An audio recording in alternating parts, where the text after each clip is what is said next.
What's going on? What's going on? How you doing? I'm good. Appreciate you coming through. So look, man, No problem. it's your boy Taji, your host of For the Record. I'm here with Officially Booked, and we right here in Soundgarden, right here in Baltimore, So we gonna really get to know him, talk about what he was listening to, movies, things like that, just your childhood. Absolutely. So, of course, born and raised in Baltimore, East Side Baltimore. Grew up on Federal Milton. Went to City, best high school in the world.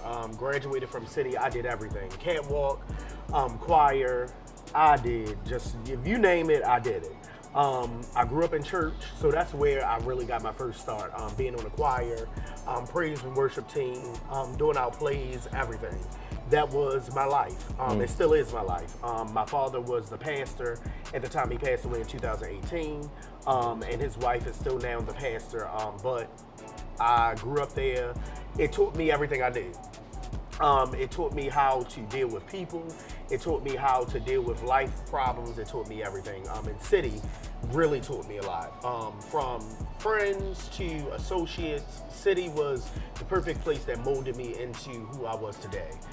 With doing Catwalk, being on a plan, being on a schedule, choir, we traveled, we did everything. So it was always preparing me for what I do. And going from there, working with Frank Johnson, who at the time was the A&R of Def Jam, him having WPB Networks, that really taught me everything I knew. He hounded me about music, and he knew music backwards and forwards. Right. Then going from there and working with a lady who is big in Baltimore. Her name is Tracy Icon. She owns Icon Entertainment. I was her personal assistant, but she taught me how to book artists. She taught me how to put together a concert. She taught me everything there is that I know about putting together what it is today that you guys see of officially booked concerts, bookings. So then going from there, meeting my second mother.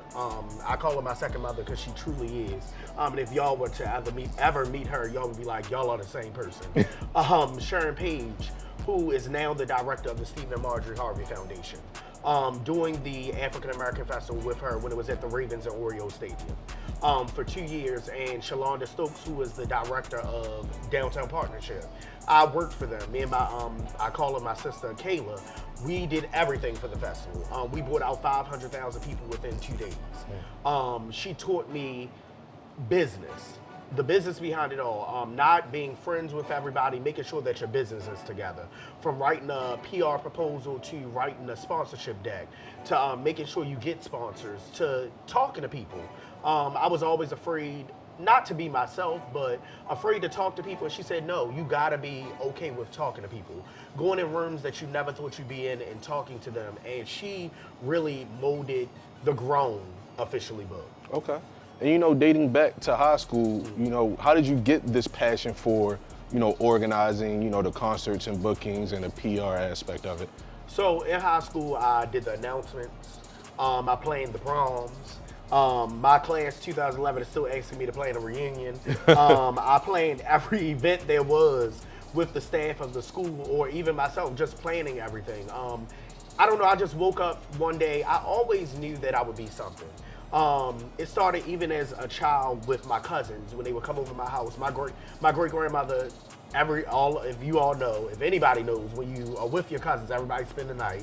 I used to take them in the back of the house in our backyard, and we used to plan fashion shows. We used to have many fashion shows in the backyard. I used to make them do dances and stuff in the backyard. So I was always a planner. Never knew exactly what I was going to do, but I knew I could talk to people. I knew I could get anybody to do anything I wanted just by the gift of gab that I had. I knew that I had a just for planning something, because I always did. That's just what I know. Let's do it. I always had a let's do it attitude. My mother would always tell me my mouth would get me in trouble. At school, the one grade that I will always get, or the bad thing that I was always would get, is your child is talking to you. So why not let it work for me? That's all I used to get. He talks too much. He talks in class. He's the class clown. He's the class that's, every time nobody else says anything in class, he's the one that's going to speak up. He's always the one that's talking. Sure, so I let it work for me. And then you mentioned, Frank Johnson and then Tracy Icon. How did you come in contact with these people? So Frank Johnson, I actually ran into Frank Johnson at 92Q. Right. He was over there. He actually was on Travel with Trey Songz, who was one of his artists at the time. And I just told him, give me a chance. And he did. And then also with Stephen Wise, I met him with Stephen Wise, who is a clothier in Baltimore. He had a show, and he asked me to be a part of his show, and I met Frank through there as well, which it was a full circle moment.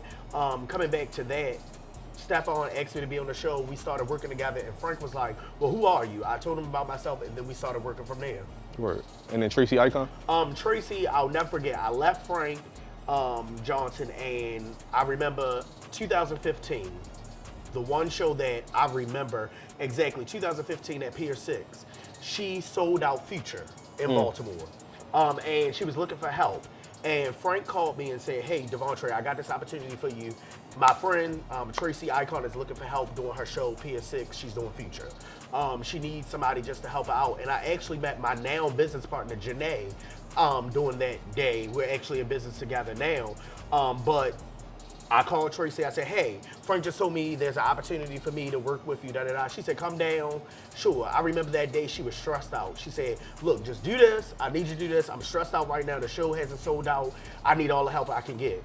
Well, I will never forget. It was about 6 o'clock on the dot.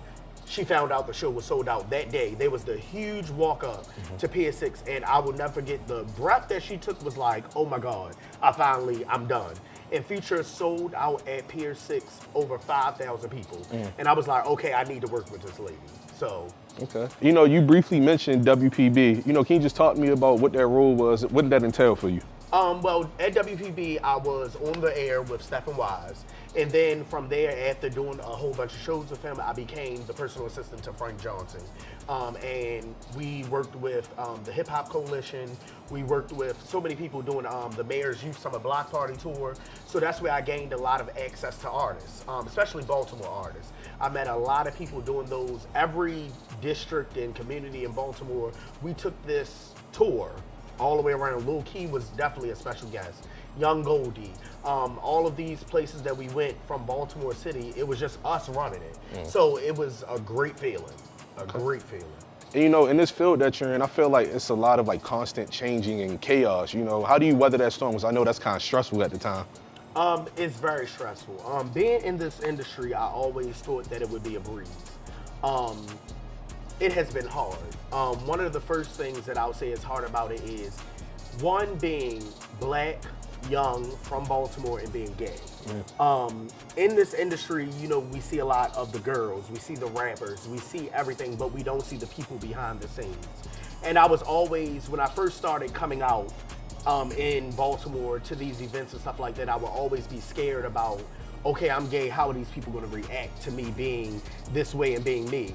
But after a certain time, and I felt comfortable with myself, everybody loves me. Everybody's like, you know, that's my brother. I have no problems, no issues with that. But with the changes that happen, money, artists charging ridiculous prices for Baltimore. Baltimore's but so big. We only run 5 different promoters every week, whatever the case may be, that bring artists. So there's always a war of overbidding, or I'm gonna pay this person $100,000, but I could have got him at $60,000. It's always that. So how I do it, I keep my relationships. Relationships are important. And also letting people fall flat on their face. There have been a lot of times that people overbid and they do these parties and they trying to pay an artist $150,000 and they make zero. Or nobody comes. Or if people do come, they still don't make any money. So sometimes you just have to take a step back and let people fall on their face, and then people come back to you like, oh, I should have got you to do it. Well, I told you that in the first place. So, but also with changing how hot artists are. Artists are always going, I don't know what this generation does, but one day this person is hot, the next day nobody wants to book them, nobody wants to do anything, but then the day after that they hot again. So I just always try to keep my ear to the ground, and one of the things that I love doing is going to the hood. When you find out what the hood like, you know you're gonna sell out anytime. So. And you know, you mentioned you in the choir, you got a love for music, and we in the record store. So let's check out the record store, see if you see any albums or things that, you know, bring you back to what you love, okay? Absolutely. Come on.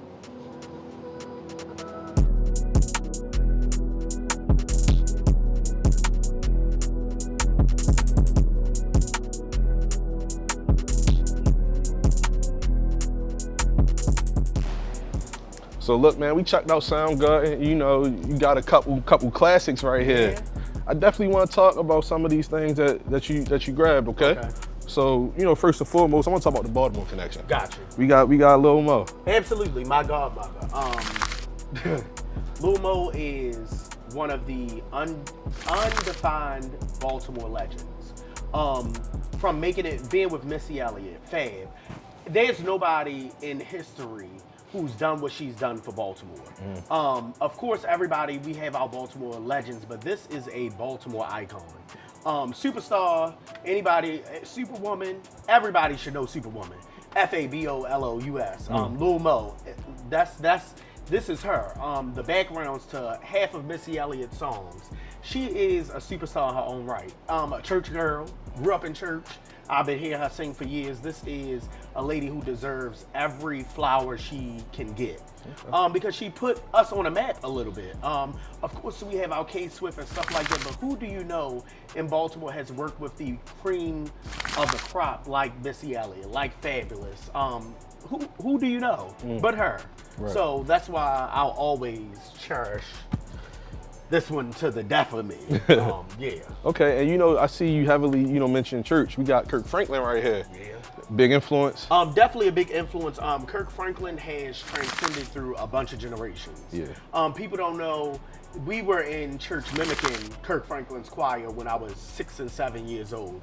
Silver and Gold, Now Behold the Lamb, songs like that. But then even today, he has up-to-date songs, I Smile.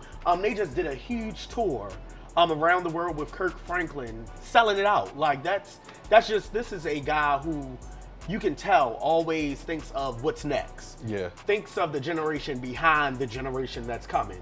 And even him telling his story about his father.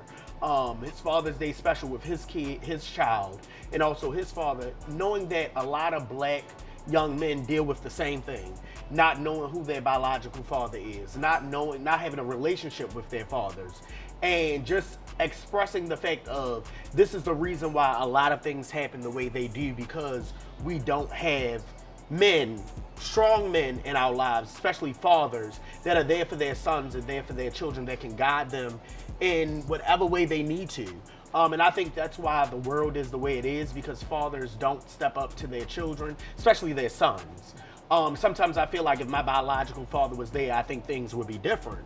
But then my father, who was the pastor of my church, Melvin Tuggle, he always used to say, Trey, you were created for you. God created you to be you. So without my father, it's a testimony in itself that I'm still here. At 30 years old, I've done all these things, and I'm nowhere near done. So even without him, my adopted father, Melvin Tuggle, told me, no, he showed me that there is a life outside of, you can be in church, but you can also have a life outside of church, but always put God first. And every time I put God first, another door opens. So that's real. And then, you mentioned transcending generations. Got my girl Aretha. Yeah. Definitely. If young people don't know who Aretha Franklin is, you got to get to know her. Aretha Franklin is the icon. She is soul. She is R&B. When you talk about putting your heart into music, this is one person who was the icon of centuries. She sold so many records. If Billboard was around during that time when she first started, I think they'd be like, Taylor Swift who? If singers like this existed now, some of these singers so-called singers that we have wouldn't even be on a pedestal of anything, because you can go from, You Make Me Feel Like a Natural Woman. You can go from Respect. You can go from Son of a Preacher Man. Aretha Franklin was church. Even down to when she remade Adele's Rollin' in the Deep. Aretha Franklin sings the hits. She sang Adele's song and turned it into a whole church nomination. So, Aretha Franklin will always be home for me.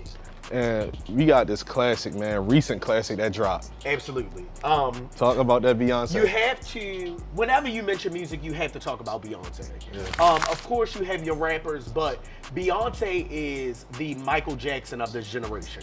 I will continue to say that. I will scream it from the hills. She is the Michael Jackson of this generation, because not only selling out stadiums, selling out arenas, just her work ethic in itself.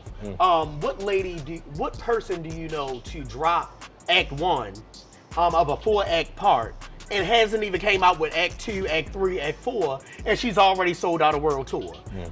52 cities, even down to a Netflix special. When she did that Netflix special, and to see the background and everything that it takes into being a top performer. Like I said, one of the things that stood out to me when she talked about not eating for 3 days because she was so consumed by her work. That is the work ethic that I take after. Because to be so drowned in your work, to be so focused to get everything to a T, to dot every I, cross every T, to be perfect, it is amazing to me because that is the type of person that I want to be. Right. I could care less what's going on outside. I want to get this down packed to where as though nobody can say that they saw, if everybody's foot's supposed to go left, everybody's foot is going left. That is just who she is. Her music is always going to be number one. Yeah. No matter if she wins, if she doesn't win, they scramble when she isn't at the Grammys. Right. When she does show up, everything stops. This is a lady who is a fortress, and from her family to her friends, you will never know anything about her unless she wants you to know. So that's why I love her. She is the queen. King. She is the king right now. Yeah, so you can't beat Beyonce. Right. You can't. And then, she's also very talented because she's in the movies as well. Absolutely. She's in one of your favorite movies? One of my favorite movies. People laugh at me all the time about this, but Dreamgirls is my favorite movie. I know it backwards and forwards. Me and my friends, they will tell you, we could get together and watch Dreamgirls all day. That and Fighting Temptations. I'm a church kid, so when Fighting Temptations came out, me and my sister laughed every time there's something else funny in the movie. Fighting Temptation reminds me of old school church. And to see Beyonce in that, to see her acting, whether it was Dreamgirls or Fighting Temptation, it's just like, you could do anything. Why are we limited to just her being a singer? Or just ourselves being what we do? We can do whatever we put our minds to, because black people are so powerful. That's real. And you mentioned, the musicals. Are you a fan of The Color Purple? I am. So the original Color Purple, I loved it. All 45 hours of it. I watched it. But the new Color Purple, I loved it. It was a different take on what the Color Purple was. I know people talk about they don't like it, but it showed triumph. Although the first Color Purple, it shows so much of the hurt and pain that Celie went through. This one showed that you can overcome whatever it is that's in your life that is your mister. And what I mean by that is there are a lot of us that are dealing with a lot of misters, a lot of problems, whether it is family, whether it's friends, whether it's not knowing what the next is that beats you down every day, not having the money. People complain about not having the money, but for some people that is their mister that keeps them from stepping out there and stepping out on faith and doing what they need to do. I know that my mister for me is doubting myself. I've always wanted to move. I always wanted to go to another city and start over. LA, Houston, they're my favorite. But I've learned that I hold myself back because I always doubt myself. And that tells the story of this new Color Purple. Celie doubted herself from what she was. Because Celie she was ugly to some people, but she really wasn't ugly. She was actually strong and powerful. But we're so used to everybody being ugly and everybody, this thing of this generation where if it's not on Instagram, if it's not on Twitter, we're couples goals, we're this goals. Oh, we want this type of man, we want this type of girl, but not realizing that sometimes everything that glitters isn't gold. And sometimes it's the people that we want our lives to be after, we want our lives to look like, that with more money comes more problems. And you wouldn't believe the problems and things that people have with money. The problems that they go through are just crazy. Whether it is drug addiction, whether it is a drinking habit, whatever it is, people go through stuff that we don't see, but we're so busy on I want to be them instead of just being us. So I'm me. I'm officially booked. I'm always going to be me. My friends know it. My partners know it. My clients know it. I'm going to always be me. So. Yeah. Okay. And then, you mentioned the work ethic aspect of Beyonce. So now we want to learn about your actual work. You want to do that with me? Yeah, sure. Come on. Let's do it.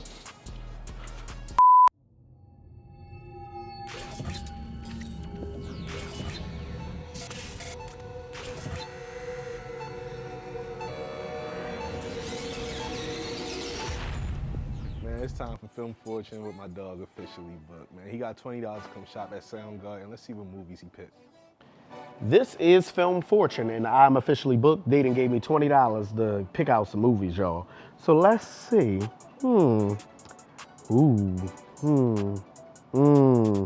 Okay, so for $10, I'm gonna have to do Friday.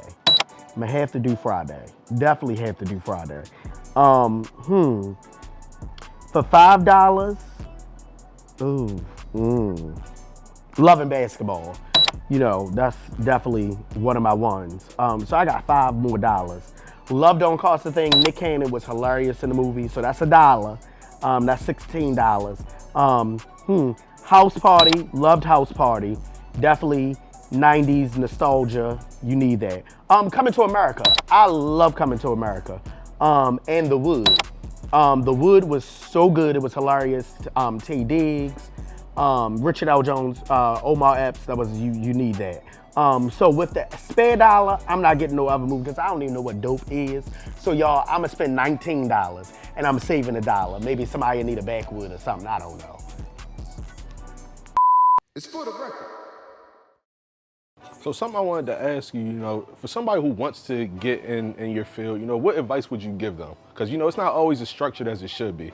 It's definitely not structured. I say put yourself out there.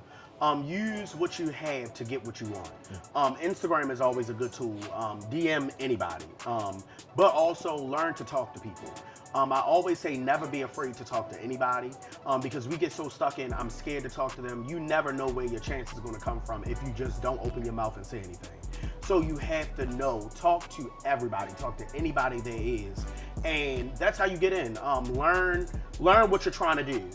Study the Greeks. I didn't go to college for PR, but I studied it. I looked at all of these people who like Candace Nicole, or all these people who have PR companies, Freshie, who does PR for Offset, and Jada, and all these people, and Jerika. I looked at them and I studied what they do to see exactly what I want to get out of it. So. Okay.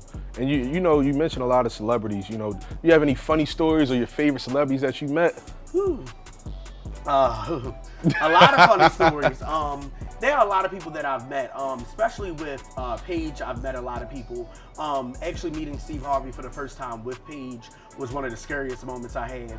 This man has the best energy there is, but I was nervous. Like, that was somebody I was like, okay, what am I about to do? Paige, I don't want to be here. I'm scared. What is he going to say? Whatever. But he was down to earth, and his wife, she's very nice. Marjorie is amazing. They give back 20 times over. So just meeting them was the best feeling ever because just to see their philanthropic work is just amazing. And what they give back to youth that don't have it is amazing. So. Okay. And then, you know, without mentioning any names, I know it's going to be a couple, you know, how often do you get complicated clients? All the time. What's that process like? You've got to know when to hold them and when to fold them. You got to know who to argue with. You got to know when not to. But you have to stand your ground. When you do a contract, whatever's in that contract, as long as you stand on what's in that contract, the person can be as difficult as possible. But this is what's in your contract. If it's not, sue them. That's my thing. But also, sometimes the most complicated people are actually the people that you get along with, that everybody else says that's complicated. But you have to learn to just be humble, just be meek. If there's an issue, okay, I'm just going, you go ahead and do what you want to do. As long as you've done what's on this contract, we're fine. I've had a lot of people not do what they're supposed to. A lot of things that went viral on social media with people, specifically one person. But I learned to forgive. It always happens. It happens, but you got to forgive and you got to let go. Prayerfully that person change, all be God, thank you. Pray for them. I know that I'll never try to book them again, but I wish them much success, so. And then, you know, somebody who you will book again because you work very closely with them, YG Tech. You know, what's it like knowing him off the camera? What type of person is he? So Tech is one of the hardest working people in Baltimore that I've worked with. Tech is always in the studio. Tech is always thinking about what's next. Tech is always grinding for what's his. So he's very humble, very meek, very mild, and just seeing him in his element, from on stage to the studio, it drives me to push to say, okay, if this is what he wants, let's do it. Let's get it. He wanted this tour. Okay, I'm on it. What we need to do, what cities we need to go to. And every city isn't going to be a win, but he made it a win because every time he went out there and he gave it his all. It didn't matter who was there. It didn't matter how many people were there. He gave it his all, and he did the best that he could do. And it helped me because it showed me, like, it doesn't matter who's in your corner, and just keep going. And that's what he did. And he would always say, Trey, my mind is on my music. You handle that. Cool. His mind is always on his music. He's always in the studio. No matter how much camaraderie he gets, #1 mixtape, Gangsta Grills, all of that, he's still working on the next. Right. He didn't get comfortable in what he is. And working with him, and a lot of other artists. I love working with artists like Jake, who's a great artist. Like Sleepy, who's a great artist. Will Got the Juice, who I love to death.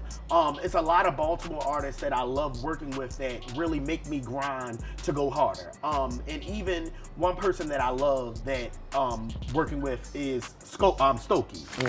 We booked Scola before, and Scola's very cool, very low-key, very chill. He comes out, does what he do. But Stokey actually helps a lot with anything that I do. Just getting advice from him and showing me how, all right, take a step back, Trey. You're doing too much of Trey. We need you to come back and just do whatever you do. But Stokey is one of the people who gives me insight on a lot of stuff that I didn't know. Okay. So. And you can clearly see your love of Baltimore, right? So what's it like to see, Baltimore come together for you, if the Baltimore takeover parties and things like that? So it's not really me, but my client we're partners. We're business partners, H. Franks. H. Franks, Larry, Love, there are 4 big promoters that I love working with in Baltimore that I'll always work with. Right. That's H. Franks, who we've been together 10 years, working together for 10 years. Larry Love, Made in Taiwan, Ty Cox, and Chris, 856 Chris. When they put this together, it was amazing to see over 3,000 people from Baltimore come to Houston. It's amazing putting it together. It's amazing working that event. It's stressful as hell. It's very stressful. But to see the support that Baltimore and the love that they show us, because we're a family, it almost makes me want to cry, because we always hear about Baltimore being this divided city. Nobody cares about Baltimore. Baltimore doesn't care, East, West, all this other stuff. But when we're out of town and we're in Houston, Baltimore shows out. To where as though they're asking us to come back. Oh, when are y'all coming back? When are y'all coming back to this club? But working with H. Franks outside of them, we've had the best relationship ever. I think that I've helped him, he's helped me, and together our collaborative efforts together has built this empire of what Events by H. Franks Events has. And even down to Gnaw Weekend, with the staff that we have, myself, she's at the door, Anaya, us being that core staff that we have, it makes it work. It does. People be like, oh, y'all, I know y'all tired. Y'all work every day. I'd rather be working than partying. Let me make the money. Y'all go ahead and spend it. I'm rather make it. But us doing it in all the cities that we have coming up, the things people are always asking us, what's next? And they try to get it out of us. But their brains, just picking their brains at cities and events that they want to do is amazing to see. It is amazing to see how much Chris in Taiwan remind me so much of Howard and Larry that it scares me. But I love them for it. They're amazing. They work hard and they play even harder. Sometimes I gotta tell them, y'all, I'm going to bed. I'm 30. I'm going. But cool. So just let us know, what else you got coming up? So of course CIAA is coming up. I have a couple of events and artists that I booked for CIAA, Dream Doll, Raw 49, also Fame, one of my best friends. I booked her for an event. But also I'm working on next year with my brother Javon Bond and H. Franks Tex Tour, the second part of his tour, as well as a festival. It's always been my dream to do a festival just like the African American Festival. I want to do 500,000 people within 2 days. So that's definitely 2025. Working on getting liquor sponsors, everything. I want to do it. Bring the biggest artists to Baltimore because we don't have anything. And give our artists some shine as well. So that's one of the things that I'm definitely working on that's coming up, and also moving. My plan is by the end of the year to be gone to a new city and To just expand the book group business. The book group does new business development, PR, touring. I want to do everything. I want my hand in everything. And if a reality show is in the works, maybe doing that as well. So, you know, you work so much. You speak on it all the time, how hard you work. But you have For the Record. So we want you to have some fun and enjoy yourself. So we're going to play a couple games. okay. All right, come on. All right.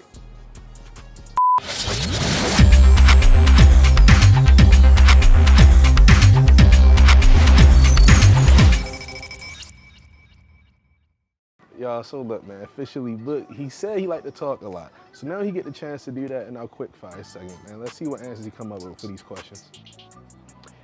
This is officially booked, and this is quick fire. Favorite place you've traveled to? Dubai. I absolutely love Dubai. Whatever y'all hear about Dubai that don't go there because they got too many rules, I had a time. I was tore up. I had a time. Oh, throw the card? All right. Go-to liquor, Don Julio Reposado. Gotta be. That's what fancy people drink. That's what rich people drink, if not vodka. Favorite event you've been a part of? A whole lot of them. But the African American Festival, 2016, 2015, the best. Best food spot in Baltimore, Jimmy's. I'm from over east, Jimmy's. I'm going to Huffman to get me some dirty yacht. Top 3 Baltimore artists. Definitely Tech, definitely YG Tech, Money Jake, who, okay, y'all, I'm not gonna do 3, I'm gonna have to do 4 or 5. Tech, Jake, Scola, Roddy, and Sleepy. Worst thing that happened to you at a party, the artist didn't fucking show up, but fuck her. Biggest pet peeve, people who keep asking me the same thing over and over again, and I've already given you a straight answer and you just keep asking me the same thing, I hate it. If you could watch one movie again for the first time, what would it be? Wait to Exhale. Favorite Baltimore clothing brand? Off Tour. Best city for nightlife? Houston. Houston is a time. We drags out nuts in Houston. Baltimore and Houston is, yeah, Houston. It's For the Record. Officially booked. We hope you enjoyed yourself at For the Record. Okay, so you know, people gonna come see you. They gonna come check out, you know, your events coming up. Always, there's a lot of them. Always come see me. They see me all the time. All right, cool. We out there For the Record.